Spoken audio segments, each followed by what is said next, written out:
দর্শক, এই মুহূর্তে নগর ভবনে আছেন আমাদের বিশেষ প্রতিনিধি মিরাজ হোসেন গাজী। সরাসরি কথা বলছি তার সাথে। মিরাজ, নিশ্চয়ই শুনতে পাচ্ছেন। এই যে নগর ভবনের সামনে যে অবস্থান কর্মসূচি, তার এখন কি অবস্থা? আমাদের সবশেষ পরিস্থিতি জানাবেন সেখানকার। সবশেষ পরিস্থিতি সেটা হচ্ছে যে এই 5-10 মিনিট আগে এই নগর ভবনের যেই প্রধান ফটক, সেই ফটকটি খুলে এই ঢাকাবাসী, পুরান ঢাকা বা ঢাকা দক্ষিণ সিটি কর্পোরেশনের যে নগরবাসী ভোটাররা, তারা নগর ভবনের ভেতরে প্রবেশ করেছেন।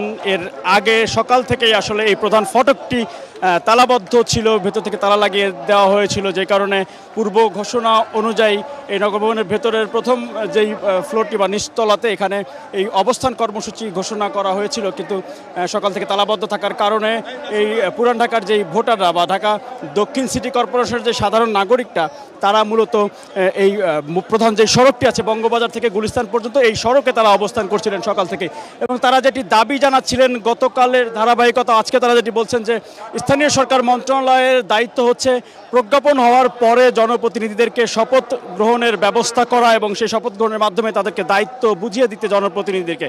কিন্তু ইঞ্জিনিয়ার ইশরাক হোসেন যেহেতু আদালতের মাধ্যমে তিনি রায় পেয়েছেন এবং তিনি ঢাকা দক্ষিণ সিটি কর্পোরেশনের মেয়র হিসেবে প্রজ্ঞাপনও জারি করেছে নির্বাচন কমিশন, সেই ক্ষেত্রে স্থানীয় সরকার মন্ত্রণালয়ের দায়িত্ব ছিল যে নিয়ম অনুযায়ী, আইন অনুযায়ী তখনই তাকে শপথ গ্রহণের অনুষ্ঠানের আয়োজন করে এই নগরের দায়িত্ব বুঝিয়ে দেওয়া, নগর ভবনের দায়িত্ব বুঝিয়ে দেয়। কিন্তু স্থানীয় সরকার মন্ত্রণালয়ের সংশ্লিষ্ট কর্মকর্তারা সেটি না করে নানা রকম অজুহাত এবং টালবাহানা করছেন বলে এই অবস্থান কর্মসূচিতে অংশ নেওয়া ঢাকার সাধারণ যেই ভোটাররা, নাগরিকরা, তারা সেটি দাবি করছেন। এবং তারা যেটি বলছেন যে ইঞ্জিনিয়ার ইশরাক হোসেন 2020 সালের 1 ফেব্রুয়ারি সেই নির্বাচনে তখন এই ভোটাররা, সাধারণ ভোটাররা নানা বাধা বিপত্তি অতিক্রম করে তারা ভোট দিয়েছিলেন, কিন্তু সেই ভোটের ফলাফল তখন পরিবর্তন করে ফেলা হয়।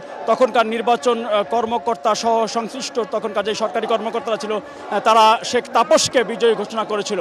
এবং ইঞ্জিনিয়ার ইশরাক হোসেন তখনই আইন অনুযায়ী মামলাটি করেছিলেন এবং সেই মামলা পরবর্তীতে, অভ্যুত্থান পরবর্তী সময়ে যখন আইনের শাসন প্রতিষ্ঠিত হয়, তখন তারা এই মামলাটি আবারও সচল হয় এবং সচল হওয়ার পরে সাক্ষী প্রমাণ এবং যুক্তিতর্ক উপস্থাপনের ভিত্তিতে ইঞ্জিনিয়ার ইশরাক হোসেনকে বিজয়ী মেয়র হিসেবে আদালত ঘোষণা করেন। ঘোষণা করার পর নির্বাচন কমিশন থেকে প্রজ্ঞাপন জারি করা হয়।